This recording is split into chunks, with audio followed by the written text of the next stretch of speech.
dia, por favor, será que vem a transmissão, hein? Põe as figuras para mim, eu quero fazer uma recapitulação. Muito bem, nós estamos fazendo um curso de panorama bíblico. E esse panorama bíblico com uma visão dispensacionalista. O dispensacionalismo, ele é tido por muitos como heresia, mas porque não conhecem a doutrina que falam uma coisa dessa. Vamos visualizar o que é o dispensacionalismo.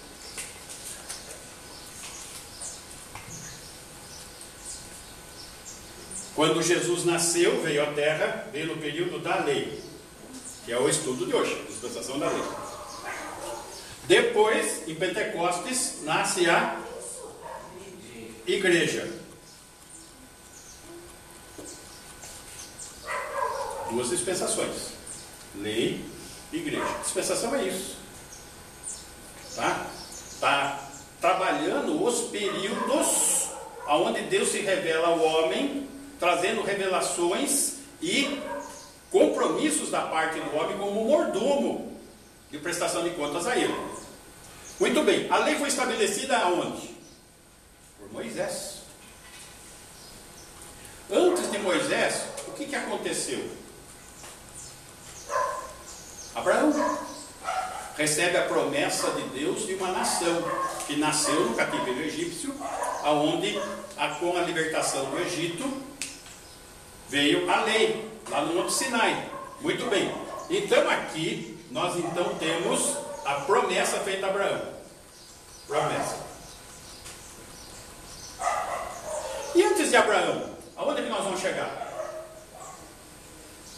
E Noé, pós-dilúvio. Noé.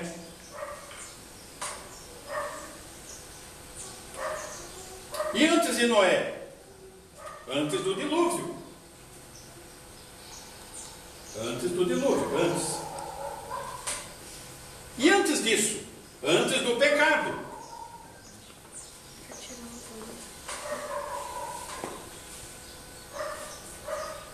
E depois que a igreja vai ser arrebatada? O que está prometido? O reino.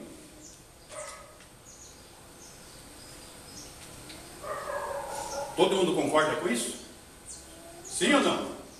Sim. Isso é dispensação. É simplesmente isso. Eu falei alguma heresia aqui? Não. Ok? Então, esse estudo panorâmico com essa visão dispensacionalista, ele vai estar apresentando essa relação de Deus com o homem. Ponto 1. Pode ir. Criação. Vimos a criação de Deus. Ponto 2. Inocência. A dispensação da inocência é o seguinte: o homem foi criado sem pecado, numa condição de inocência, de pureza. Só que houve a queda do pecado, e o homem morreu espiritualmente, e veio sobre ele uma maldição e a promessa de um Salvador, o descendente da mulher. Inocência, primeira dispensação que estudamos. Só que após o pecado, o homem se tornou o quê? Consciente do pecado. Próximo item. Dispensação da consciência, onde o homem passou a ter consciência do pecado, que era pecador, se tornou pecador. Aí nós vemos Caim matou Abel, Abel foi sucedido por Sete. Essa é a linhagem piedosa. Note que existem duas sementes, uma semente piedosa e uma debaixo da maldição. A de Caim, debaixo da maldição. A de Sete, a piedosa, que vai chegar em Noé. Tem o dilúvio, porque os seres humanos se corromperam de tal forma que Deus resolveu destruir a terra. Separou Noé, seus 3 filhos e as respectivas esposas. Tem início de novo a humanidade. Próximo. Começa o governo humano de novo. Terceira dispensação. Começa de novo. Noé, Jafé, Sem e Cã. Tá? Eles vêm até surgir o primeiro grande rebelde, Nimrod, fundador da Babilônia, aonde lá constrói a Torre de Babel. E lá Deus coloca a confusão das línguas, que até então era uma língua só. E eles se dispersam conforme as línguas. Os camitas para a África e a Arábia, os semitas para a Síria e os jafetitas para a Ásia Menor e a Europa. Essa é a dispersão. Próximo. De novo o povo começa a se corromper. E Deus resolve levantar uma nação, criar uma nação para ele. Faz uma promessa para Abraão, um pagão, caldeu, de Ur, idólatra. Chama esse homem, sai da tua terra, da tua parentela, da casa de teu pai, e vai para a terra que te mostrarei, de ti farei uma grande nação, se tu uma bênção. A promessa é estendida a Isaac, a Jacó, que muda o nome para Israel, que gera os 12 filhos, 12 tribos, e Judá, conforme as profecias, é a tribo, note a linhagem de sangue, a tribo de Judá, que é a linhagem de sangue piedosa que vai chegar em Jesus Cristo. E essa nação nasce dentro do cativeiro egípcio, porque estava também profetizado lá em Hebreus, como nós vimos no capítulo 15, onde foi profetizado o cativeiro, a nação iria nascer dentro do cativeiro. Está profetizado isso. Muito bem.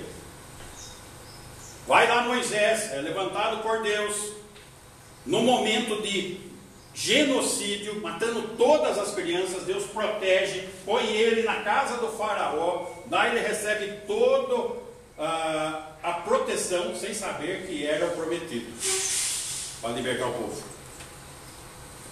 Próxima. Surge a lei. Moisés recebe a lei. E a lei é dada a ele no Monte Sinai. Agora, aonde ele foi chamado para ir lá para o Egito? Aonde Deus revelou a ele como grande eu sou. Diga que eu sou, te enviou. No Monte Sinai. Porque ele morava nas terras de Midian. Lembra que ele fugiu? E a terra de Midian ficava mais ou menos aqui, nesse canto para cá. E num certo dia ele vai cuidando das criações e chega nessa região aqui, onde ele recebe a convocação. Ele vai, tira o povo, conhecemos a história da Páscoa, tudo mais, liberta o povo, eles vão para o deserto, 40 anos caminhando no deserto, até Moisés, a morte de Moisés. Josué assume. Só que quando Josué morre, o povo dispersa de novo. Daí vem o período dos juízes. Daí o povo começa a pedir o rei. Dispensação da lei 2. Nós estudamos até os juízes da vez passada. Nós vamos começar aqui nos reis hoje. Ok? Então, esse é o panorama da Bíblia, da história do mundo, desde a criação até o fim do mundo nós vamos. Isso chama-se dispensacionalismo. Tá aqui. Essas são as dispensações, que na verdade é um panorama bíblico. Ok? E não tem como negar a história, está aí. Muito bem, vamos lá. Bia, por favor, Atos capítulo 13, versículo 20.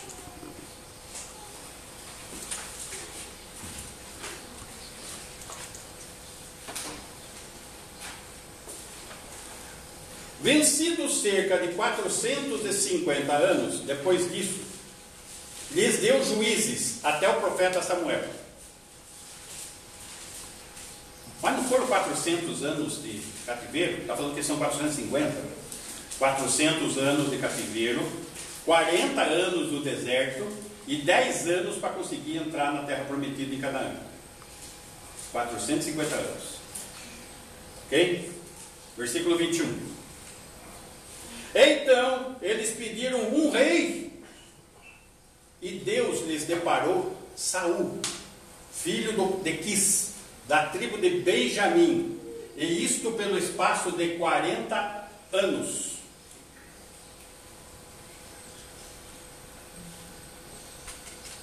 Como que era o nome do apóstolo Paulo? Saul, que era da tribo de Benjamim, que o primeiro rei foi Saul, na Corwalk, Saul. Tá? Eles querem um rei. Então nós estamos num momento de mudança da forma de governo. Israel deseja um rei, como tem todas as nações. Bia, 1 Samuel, capítulo 8, versículo 1.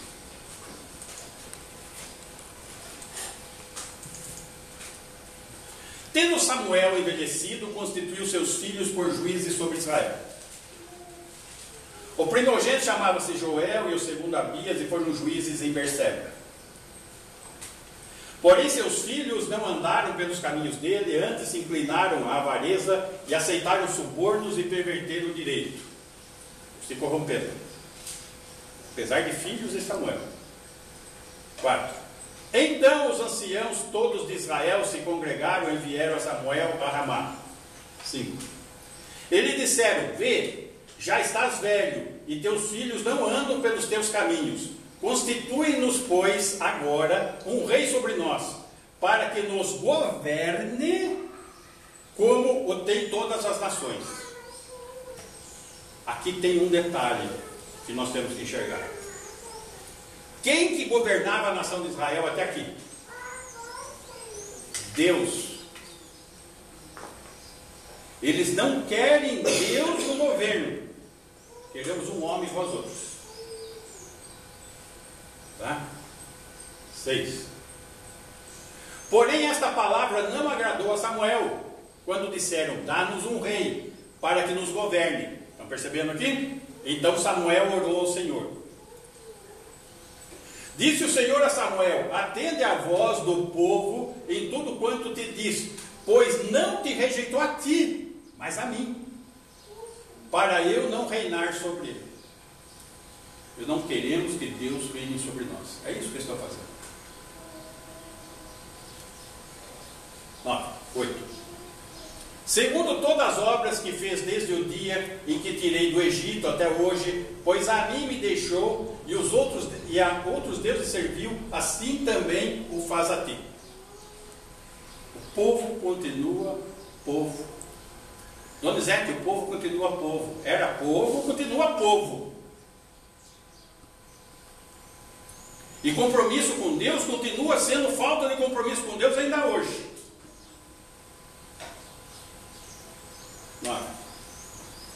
Agora, pois, atende a sua voz, porém adverte-o solenemente e explica-lhe qual será o direito do rei que houver de reinar sobre ele. Explica primeiro para esse povo. Vocês estão querendo um rei? Já sabem qual é o direito que esse rei vai ter. Pensem bem antes da atitude. 10. Referiu Samuel todas as palavras do Senhor ao povo, que lhe pediu um rei. E disse: este será o direito do rei, que houver de reinar sobre vós. Vai começar agora. Ele tomará, marca esse verbo aqui, tomar. Ele tomará os vossos filhos e os empregará no serviço dos seus carros e como seus cavaleiros, para que corra diante deles. Vocês querem um rei? O rei vai entrar e ele vai tomar seus filhos. Ele não vai ser mais seu filho. Aí, a serviço do rei. 12. E os porá por capitães de 1000, capitães de 50, outros para lavarem os seus campos, ceifarem as suas messes, outros para fabricarem suas armas de guerra e o aparelhamento de seus carros. Puxa, Está parecendo socialismo pregado agora, não é? Presta atenção no que está falando aqui, tá? Presta atenção. 13. Tomará, de novo, toma. Não se tem direito de propriedade nem do seu filho, nem da sua filha. Tomará vossas filhas para perfumistas, cozinheiras e padeiras. 14. Tomará, de novo, tomará o melhor das vossas lavouras e das vossas vinhas e dos vossos olivais e dará a seus servidores. Ó, você não é mais dono da plantação de café que você tem, agora é do rei. Já era, não é mais seu. Você continua cultivando, mas não é mais seu, você só trabalha. 15. As vossas sementeiras, as vossas vinhas dizimará, para dar aos seus oficiais e aos seus servidores. Trabalha-se muito, produz-se muito e não fica nada para você. Vai dizimar. 16. Também tomará de novo os vossos servos e as vossas servas e os vossos melhores jovens e os vossos jumentos e os empregará no seu trabalho. É isso que vocês querem? 17. Dizimará o vosso rebanho. Você tem uns gadinhos aí, leitinho, e vós lhe sereis por servos. Não tem propriedade privada, só servo. 18. Então, naquele dia, depois que acontecer tudo isso, clamareis por causa do vosso rei que houverdes escolhido. Mas o Senhor não vos ouvirá naquele dia. Entendendo como que funciona a coisa? 19. Porém o povo não atendeu a voz de Samuel e disse: não, mas teremos um rei sobre nós. 20. Para que sejamos também como todas as nações. O nosso rei poderá governar-nos, sair adiante de nós e fazer as nossas guerras. Tá aí. Mudança da forma de governo. Mudou. Não queremos Deus, queremos um rei, que vai ser essa beleza aí.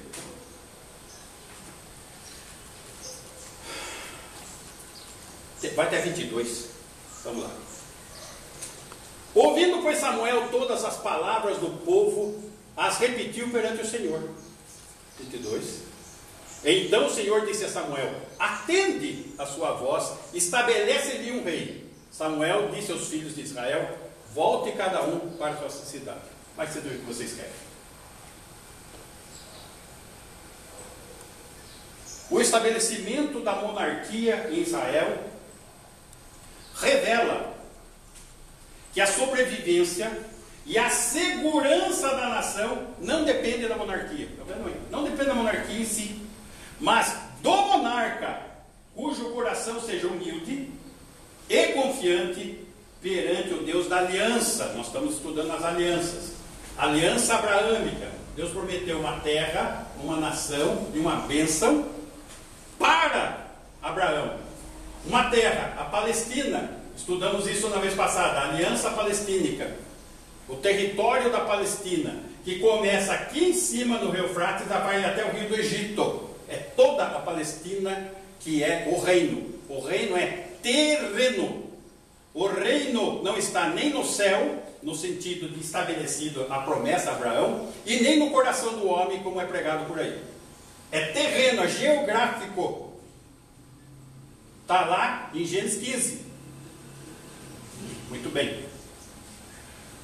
Nós estamos nesse ponto hoje, aonde vai haver a extensão da aliança quanto à nação de Israel, com relação ao pacto davídico, que está dentro do tema de hoje, que nós vamos estar vendo.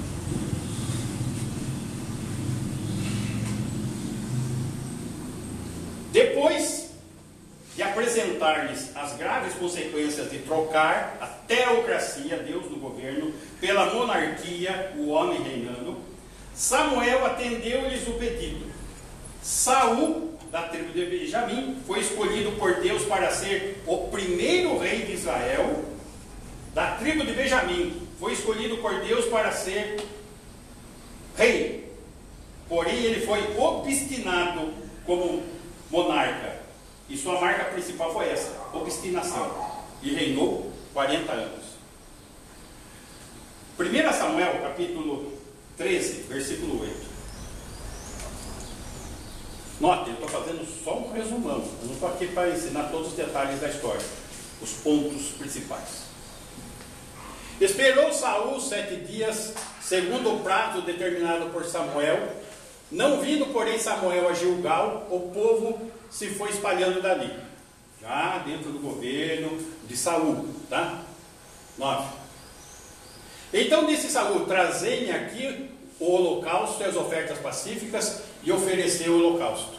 Não esperou o Samuel, que era o sacerdote. Ah, o Samuel não chegou? É comigo mesmo.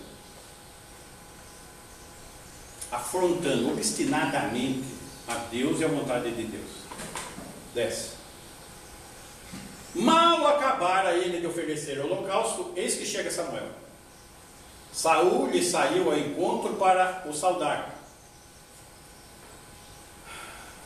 Bem politicamente. Está fazendo a coisa errada, que chegou do lado. Saudação. Bom. Samuel perguntou: que fizeste? Respondeu Saul: vendo que o povo se ia espalhando daqui, e que tu não vinhas nos dias aprazados, e que os filisteus já se tinham ajuntado em Micamás. Observa um pouquinho a atitude do Saul. E observa muitas vezes, e quantas vezes nós fazemos a mesma coisa. O povo está se espalhando, alguém precisa fazer alguma coisa. Visto que você não vinha, você que é culpado, não sou eu, já está jogando a culpa, né? A mulher que tu me deste, você falou que vinha, não veio, né? E que os filisteus já se tinham ajuntando em Miquimás. O inimigo não para, ele já estava se movimentando, eu tenho que fazer alguma coisa. Desculpas. Desculpas. E uma característica forte nos crentes é essa: dificuldade de assumir o pecado. E essa dificuldade traz um grande problema: não ter arrependimento. Não ter arrependimento, não tem comunhão. Não tem comunhão, não tem crescimento. Não tem crescimento, é a beleza que nós estamos vendo hoje nas igrejas. Crentes sem compromisso. Caminho de Saul. Está vendo? 12. Eu disse comigo: agora descerão os filisteus contra mim a Gilgal, e ainda não obtive a benevolência do Senhor, e forçado pelas circunstâncias, ofereceu holocaustos. Porque até o Senhor não está colaborando com o andamento das coisas aqui. Se não sou eu, isso é o ser humano. 13. Então disse Samuel a Saul: procedeste neciamente em não guardar o mandamento que o Senhor teu Deus te ordenou, pois teria agora o Senhor confirmado o teu reino sobre Israel para sempre. O pacto. Olha o que eu escrevi aqui a respeito de 2 Samuel. O estabelecimento da monarquia em Israel é operada por Javé, por Deus, conforme sua lealdade, a lealdade de Deus, não do homem, porque o homem não tem essa lealdade. Essa lealdade pactual. Ele prometeu, ele vai cumprir, ele deu a palavra dele. Que castiga com justiça e sustenta com graça uma nação enfraquecida pelo pecado dos seus líderes.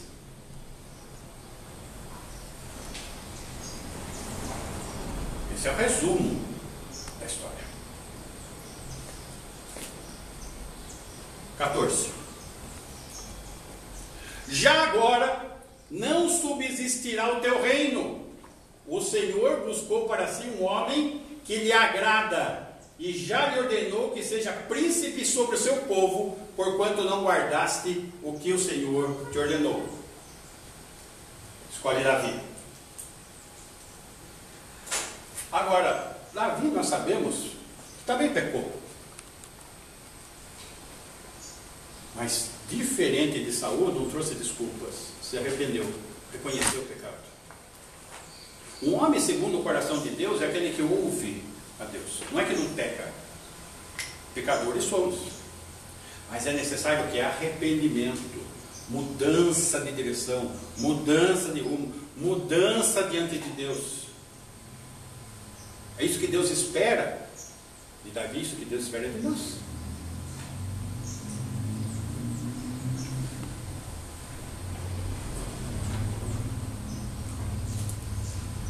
Jesus, filho de Davi, tem misericórdia de mim. Precisamos entender isso. E é isso que nós vamos estar trabalhando hoje.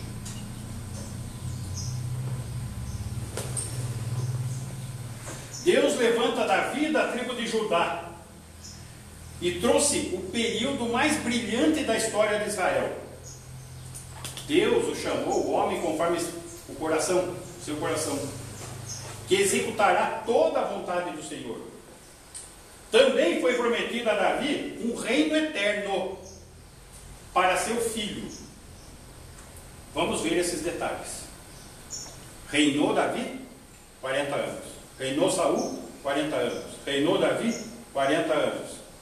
Sucedeu a Davi no trono o seu filho Salomão, a quem ninguém se igualou em magnificência, poder e sabedoria.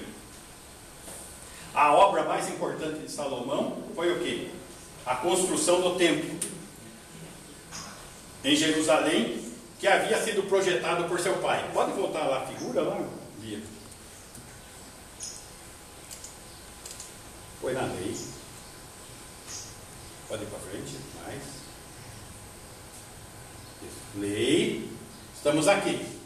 Então, o rei Salomão edifica um templo em Jerusalém.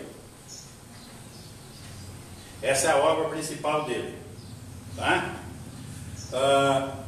Esse período, 40 anos, 40 anos, 40 anos, é o período chamado de Reino Unido. Reino Unido.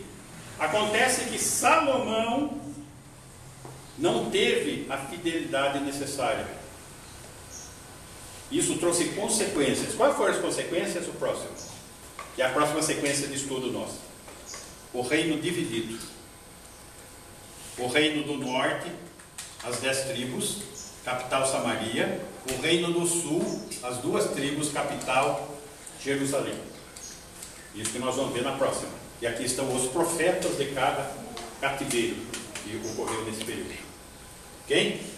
Pode voltar uma vez.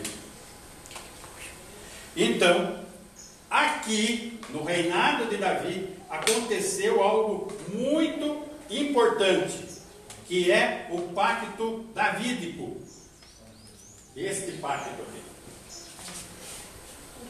E nós precisamos entender esse pacto de Deus com Israel e com Davi. Porque se nós não entendermos, nós vamos distorcer as nossas doutrinas e nossas igrejas. Vamos caminhar mais um pouquinho. O pacto ou aliança davídica. Deus está ampliando e confirma promessas referentes à descendência abraâmica. Muito bem. A nação de Israel nasceu lá no cativeiro egípcio. Agora Deus vai fazer uma extensão. Ele vai ampliar esta promessa na aliança com Davi.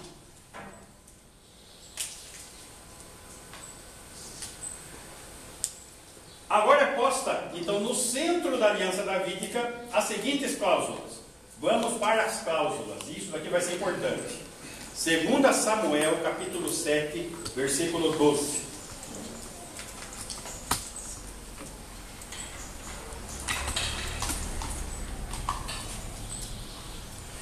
Essa é o pacto davídico, a aliança davídica. Tá? Quando teus dias se cumprirem, Deus está falando para Davi, e descansarem com teus pais, depois que você morrer, Davi, então farei levantar depois de ti, o teu descendente, que procederá de ti, e estabelecerei o seu reino. Então Deus está prometendo o que aqui? Um descendente de Davi, um filho para Davi.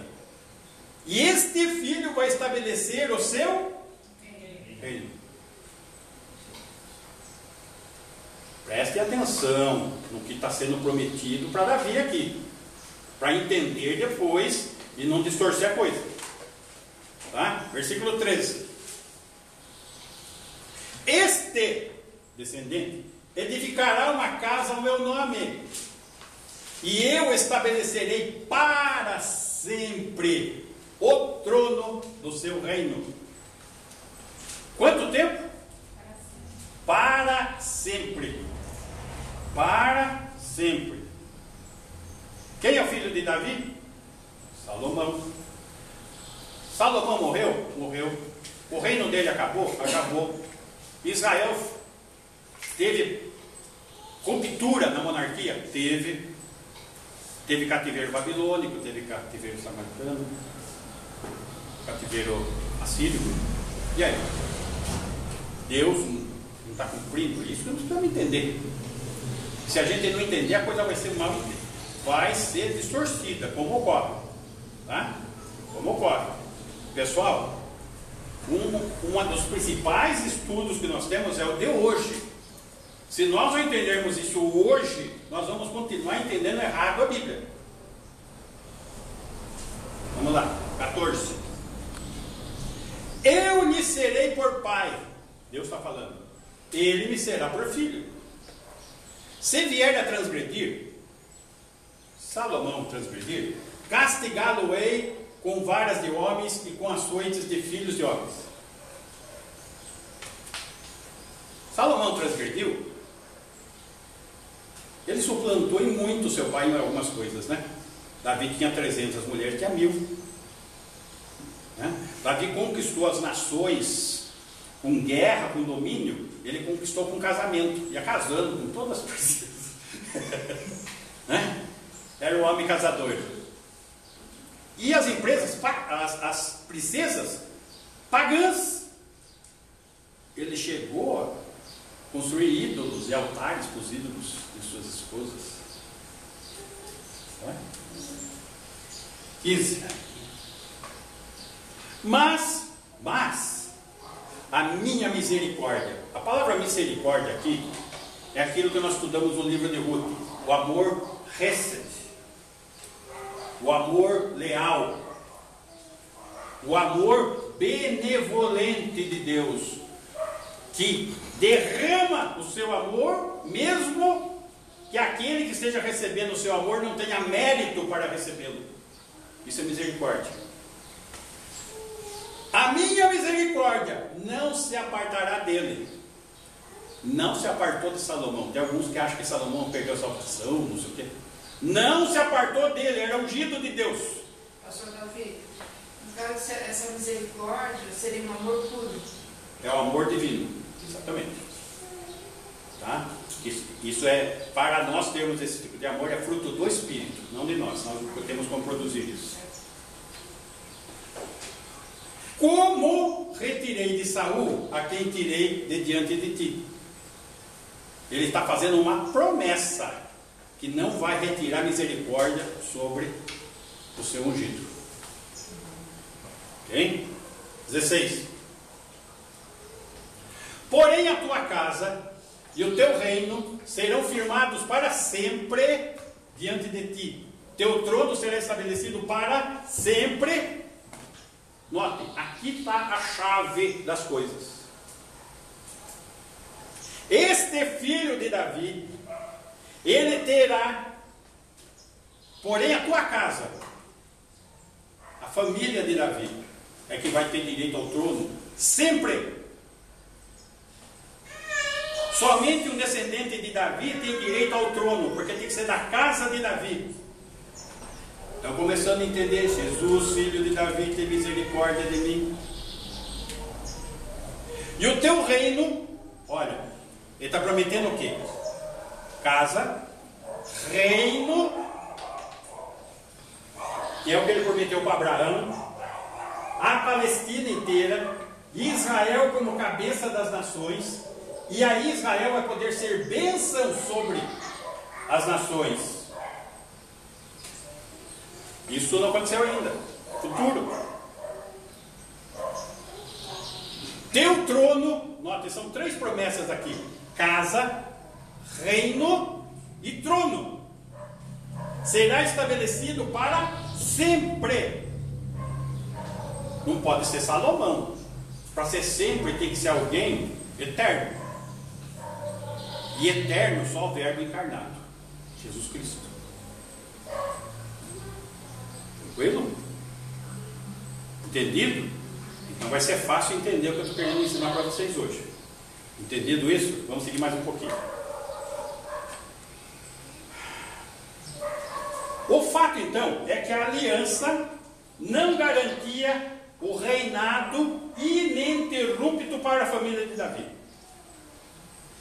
Não garante isso, porque até vemos na história que teve o cativeiro babilônico. Mas o que estava sendo prometido? O direito à família de Davi de reino e trono para sempre. É um direito adquirido. Jesus Cristo é o filho de Davi.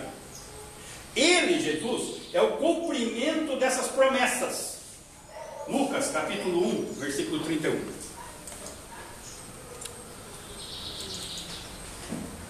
Eis que conceberá, darás um filho, e lhe chamarás pelo nome de Jesus. 32.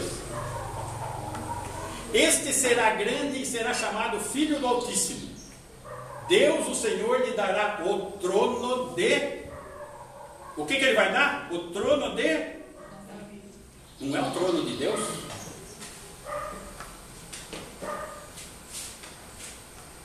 Ué? A principal doutrina cristã diz que Jesus está reinando sentado no trono do Pai. Ué, mas não foi isso que foi prometido? O que foi prometido, meus irmãos? O trono de Davi, que é um trono terreno, e a promessa é terrena, o reino é terreno. Vocês estão entendendo aonde chega a questão? 33. Ele, o filho de Davi, reinará para sempre sobre a casa de Jacó, e seu reinado não terá fim. Isso não aconteceu ainda. Que está falando da segunda vinda de Jesus.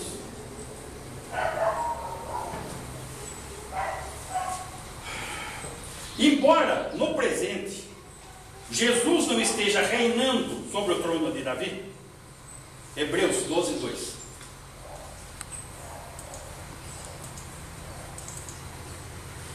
Olhando firmemente para o autor e consumador da fé, Jesus, o qual, em troca da alegria que lhe estava proposta, suportou a cruz, não fazendo caso da ignomínia, e está sentado à destra do trono de Deus.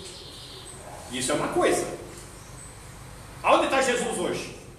Está sentado à destra do trono de Deus, o Pai, intercedendo por nós, sendo nosso mediador, nosso sumo sacerdote, nosso advogado.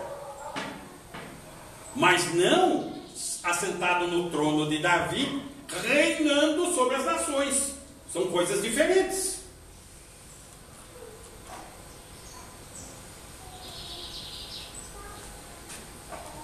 Ele assumirá seu lugar no trono de Davi. Quando? Na sua segunda vinda. E é isso que eu quero mostrar agora para vocês. Diante disso, fica duas vertentes de caminho para nós seguirmos doutrinariamente. A que a maioria segue que diz que Cristo cumpre a promessa pela sua presente posição e atividade à direita do Pai no céu. Lá é o trono de Davi, lá é o reino, lá está estabelecido o reino, e tudo que ele prometeu para Abraão está feito lá. Eles remetem a lá atrás. Espiritualiza, não tem uma hermenêutica. Tá? Qual a outra opção?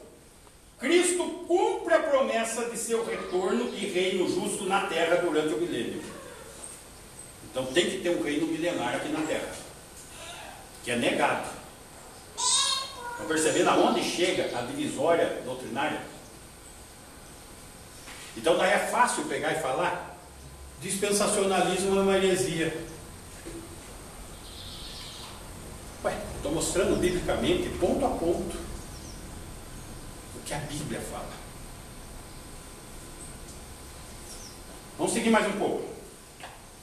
Diante disso, eu quero agora ser o advogado deles, mostrar quais são os argumentos que eles têm. Eles têm argumentos, quero mostrar cada um deles. Eles dizem que se cumpriu com Davi e Salomão tudo que foi prometido. Primeiro, não houve nenhum desenvolvimento contínuo ou autoridade contínua do reino político de Davi. Esse é o primeiro problema. Se a promessa é para sempre e não houve continuidade, tem alguma coisa errada desse ponto de vista. Segundo, o cativeiro de Israel e o fim do reino parecem contradizer uma interpretação literal futura. O que eles estão dizendo? Estão dizendo o seguinte: já passou tanto tempo da vinda de Jesus e nada aconteceu do reino sendo estabelecido na terra, tem alguma coisa errada nessa interpretação.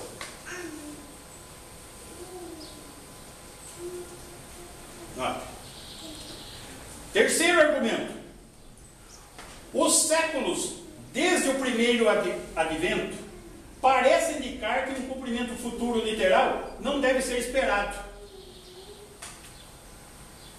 Não espere um cumprimento literal das coisas, não. É espiritual, meu irmão.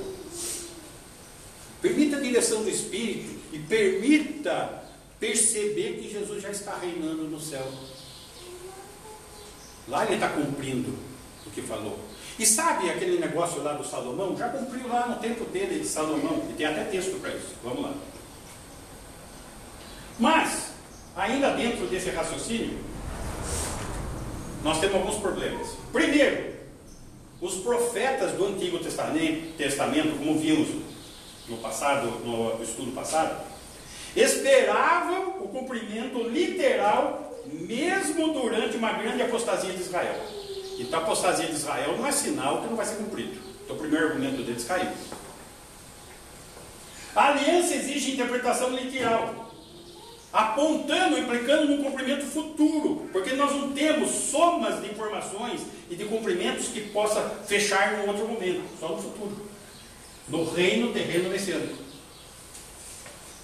Terceiro, o Novo Testamento ensina que a forma de mistério presente do reino não anula a aliança. Qual que é a forma de mistério no presente momento? A igreja. Deus tratou com Israel até aqui. Daí ele cria um parênteses na história que é a igreja. Depois ele arrebata esta igreja e volta a tratar com a nação de Israel. Esse é o mistério que é falado na Efésios por Paulo. Então, se o argumento amilenista diz que a aliança foi cumprida no reino de Salomão, eles dizem isso. E baseado aonde? Vamos lá, 1 Reis, Bíblia, capítulo 4, versículo 21. Esse é o texto de argumento. Tá? Então, nota, eu estou mostrando, eu estou fazendo uma apologia. O que é uma apologia? Eu mostro o argumento oposto e mostro para quem está errado. Ok? Dominava Salomão sobre todos os reinos desde Eufrates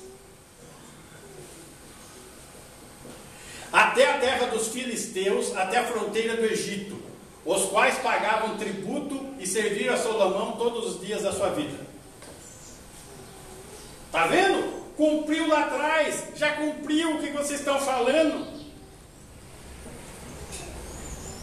Esse é o argumento. Agora vamos pensar um pouquinho em cima do argumento e analisar isso.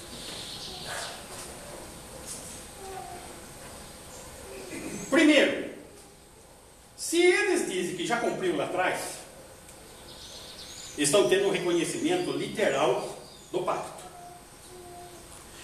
Por que eles espiritualizam e dizem que o reino é no céu? Eles falam já cumpriu aqui. Contradição, está percebendo? 5 coisas que não foram cumpridas por Salomão. 5. Primeiro, não houve posse permanente como prometido a Abraão.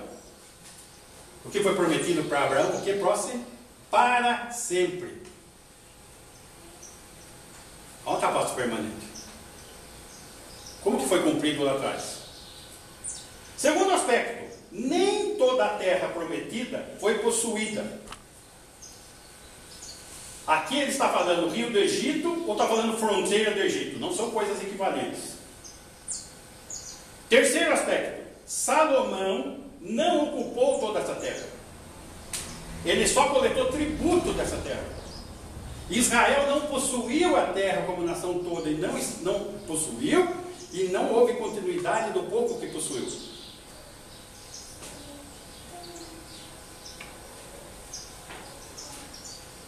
Quinto, centenas de anos após Salomão, as escrituras ainda repletas de promessas do reino terreno messiânico. Muito depois, se cumpriu lá atrás aqui, porque os profetas ainda continuam profetizando para frente, no Novo Testamento. Ou mesmo, os profetas do Antigo Testamento profetizam para frente. Contraditório. Então o que você tem que fazer da sua interpretação? Uma interpretação histórica, como tudo acontecido, já está encerrado, o Apocalipse é histórico, já aconteceu. Tudo é história. Esqueça a profecia na Bíblia. Estão percebendo a contradição? Muito bem. Um texto-chave usado no Concílio de Jerusalém para a boa compreensão disso. Tiago, irmão de Jesus, que era o pastor da igreja de Jerusalém, que fez. Atos capítulo 15, versículo 13. Depois que eles terminaram, falou Tiago, está lá no concílio, dizendo: irmãos, atentai nas minhas palavras. Tiago vai começar a falar. 14. Expôs Simão como Deus primeiramente visitou os gentios, a fim de constituir dentre eles um povo para o seu nome. Opa, aqui já tem uma informação chave. Então, aqui está se formando a igreja, nascendo a igreja. Um povo para o seu nome, que é a igreja. Entre os gentios. Paulo, apóstolo aos gentios. A igreja parentes. Nós estamos estudando Mateus. A nação de Israel rejeitou. E Jesus faz o quê? Começa a constituir um povo para o seu nome. É Mateus 16, acabamos de estudar isso.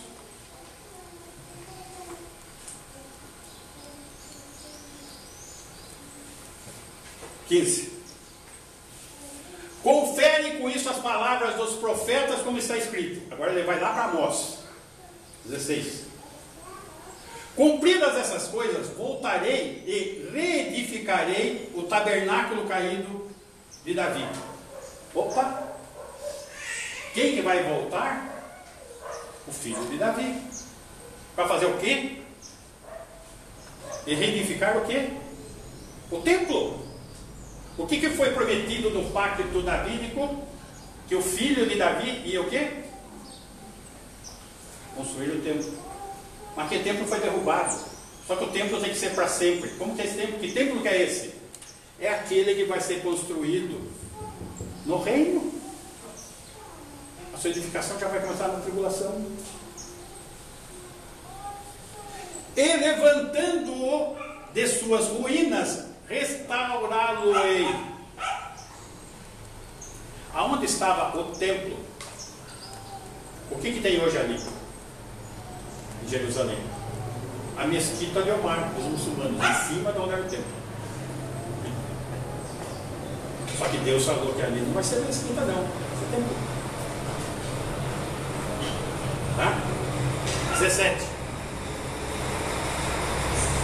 Para que os demais homens busquem o Senhor, e também todos os gentios sobre os quais tem sido invocado o meu nome. Opa! Está falando aqui do reino estabelecido e das nações indo para ele. Vamos ter entendimento nesse texto. Deus visita os gentios, escolhendo deles um povo para o seu nome, a igreja. Em outras palavras, Deus prometeu abençoar os gentios e Israel, mas cada um na sua própria ordem. A bênção gentia é a primeira. Aqui. Em segundo lugar, Cristo voltará. O tabernáculo de Davi será reconstruído. Como está ali no texto. Tiago interpretando. E o reino será estabelecido como prometido na aliança davídica. Deixa eu abrir esse texto aqui, que eu acho que eu anotei algumas coisas importantes aqui.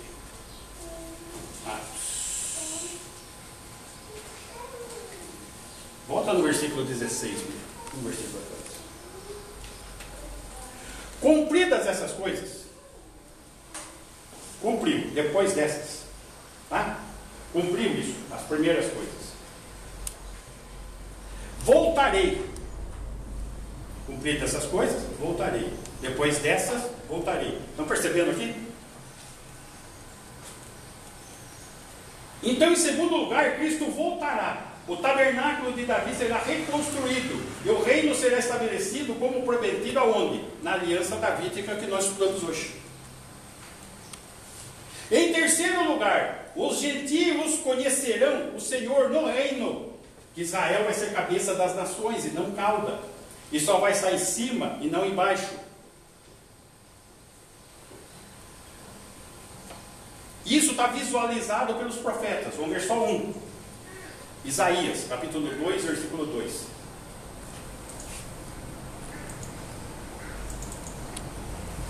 Nos últimos dias, lá na frente, acontecerá que o monte da casa do Senhor será estabelecido no cimo dos montes, e se levará sobre os outeiros, e para ele afluirão todos os povos, todas as nações, os gentios.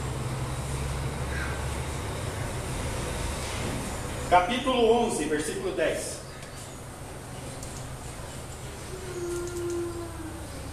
Naquele dia, de novo profecia, futuro, recorrerão as nações à raiz de Jessé, o pai de Davi, que está posta por estandarte dos povos. O filho, a bandeira vai ser o quê? O filho de Davi. A glória lhe será a morada. Os povos indo sendo abençoados. Futuro. Outro texto, capítulo 40, verso 5. A glória do Senhor se manifestará, e toda a carne haverá, pois a boca do Senhor o disse. Ele prometeu, e o que ele promete, ele cumpre. Ele não é homem para mentir. Capítulo 66, versículo 23.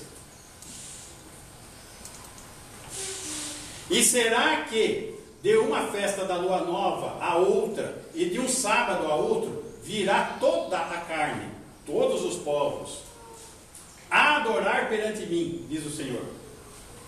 Pacto davídico, reino milenar, terreno, está falando de nações. Muito bem. Conclusão. Sem a restauração de Israel, é impossível restaurar o reino de Davi. É necessário Israel ser restaurado, ser nação, assumir o território prometido, a Palestina. É necessário que a conversão nacional de Israel.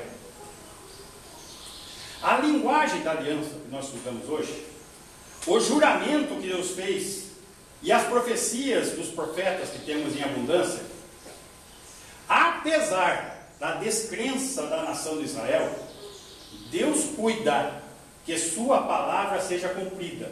Então todo judeu, cada um deles, é uma evidência viva de que o Messias algum dia reinará gloriosamente no trono de Davi, e dele estenderá domínio global, como está prometido.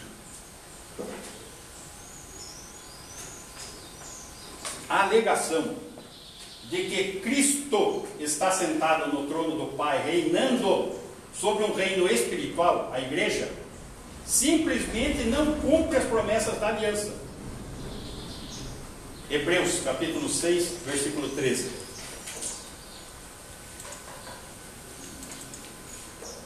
Pois quando Deus fez a promessa a Abraão, o pacto abraâmico, as 3 promessas, visto que não tinha ninguém superior por quem jurar, ninguém é maior do que Deus, jurou por si mesmo e deu a palavra dele. Versículo 18. Para que, mediante 2 coisas imutáveis, nas quais é impossível que Deus minta.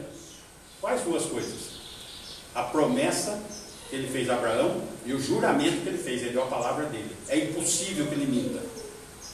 Forte alento tenhamos nós, que já corremos para o refúgio. Agora já está falando para a igreja, para nós aqui, a fim de lançar mão da esperança proposta. Meus irmãos, prestem atenção. Nós aqui, tá? Que já corremos para o refúgio. O refúgio aqui que está sendo feito é uma alusão das cidades de refúgio do Antigo Testamento. Como que funcionava as cidades de refúgio? Se você se envolvia num acidente e morria outra pessoa, para você não ser acusado de assassinato, ou não vir o vingador do sangue e te matar algum parente da pessoa, você ia para as cidades de refúgio que eram estabelecidas na lei, para o seu caso ser julgado lá. Enquanto dentro da cidade de refúgio você estava protegido, ninguém poderia te tocar. E você ia ter a liberdade de sair da cidade de refúgio quando o sumo sacerdote morresse. Aqui o texto está falando que nós já corremos para o refúgio, que é Jesus Cristo, que é o nosso sumo sacerdote, e que já morreu na cruz e já ressuscitou. Então nós já temos a liberdade.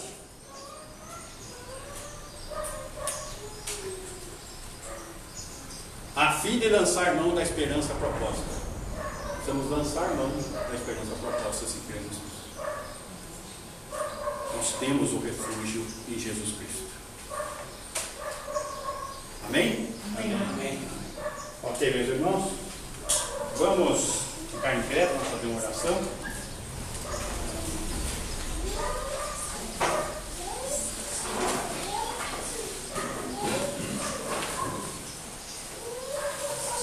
Ricardo, você pode fazer a oração aqui? Vem aqui. O Donizete, vem dar a bênção para a gente.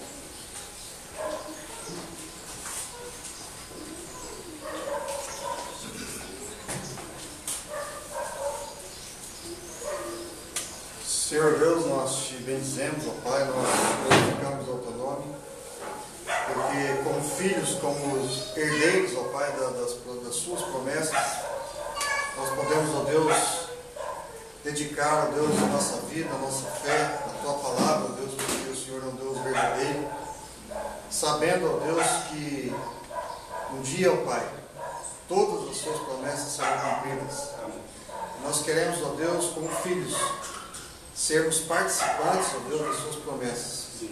Por isso, ó Pai, que o seu Santo Espírito que habita em nós possa nos conduzir, nos capacitar, ó Deus, a permanecermos firmes, ó Deus, na sua palavra, entendendo, ó Deus, que o Senhor quer o melhor para cada um de nós. Ajude, ó Deus, cada igreja, ó Deus, que ensina, ó Deus, a tua palavra, a ser fiel, ó Deus, aos teus ensinamentos, e que o povo, ó Deus, possa ser conduzido à sua presença. Ó Pai, obrigado por essa oportunidade que nós temos aqui, ó Deus, como irmãos. Tudo isso nós te agradecemos. Em nome do Senhor Jesus. Amém. Amém. Que a graça do nosso Senhor Jesus Cristo, o amor de Deus Pai, a comunhão e as doces consolações do Espírito Santo de Deus esteja com essa igreja e com todo o povo de Deus hoje e todo sempre. Amém. Temos o recado.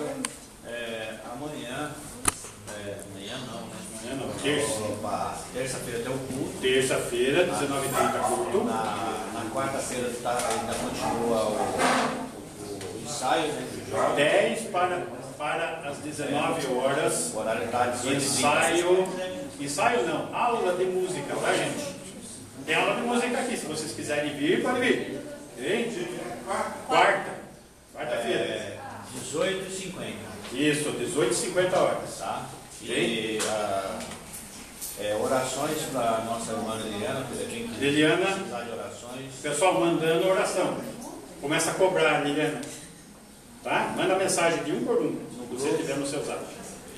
Pedido de oração, né? Compartilhando a bênção. Não é só pedidos, também compartilhar. Ok? Pastor, e lembrar aí os pessoal que está assistindo, tem um pessoal da internet assistindo, e que após o culto será colocado na íntegra o culto inteiro, tá? Tá, que vai ter que fazer uma Teve umas pequenas falhas, mas para a pessoa rever o culto na íntegra depois, tá bom? Tá bem.